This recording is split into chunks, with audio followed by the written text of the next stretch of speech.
prendre le pouls de nos marais. C'est l'objet du projet Ma Vie. Comprenez, maintenir des marais vivants face au changement climatique. Au niveau de l'O2, on est à 75. La mission est menée par l'INRA et ce matin-là, Là, au niveau du pH, on est à 8. les opérations débutent avec cette collecte de données.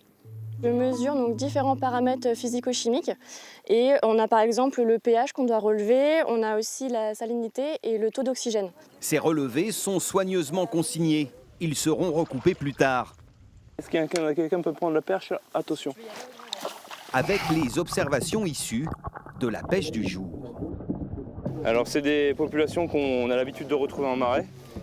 Et on a la particularité sur ce site-là d'avoir énormément d'espèces exotiques envahissantes.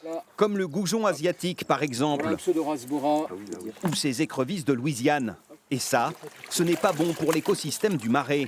Car ces intrus, parfois porteurs de maladies, ont colonisé ces cours d'eau à la faveur du réchauffement climatique et au détriment des espèces locales.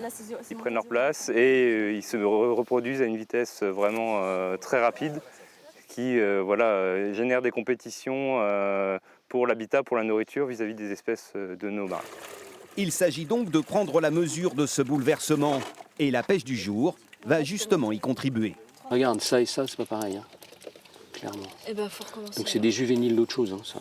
Il est temps pour l'équipe d'en faire le tri pour déterminer ce qu'elle appelle la structure du peuplement. C'est-à-dire quelle est la proportion d'espèces indigènes, d'espèces exotiques et aussi les classes d'âge qu'il y a pour connaître si ce peuplement de poissons est déficient ou à maturité. Bon là, a priori, ça semble pas terrible quand même.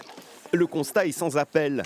90% des spécimens pêchés ce matin-là sont des espèces exotiques envahissantes. 10% seulement sont d'origine locale.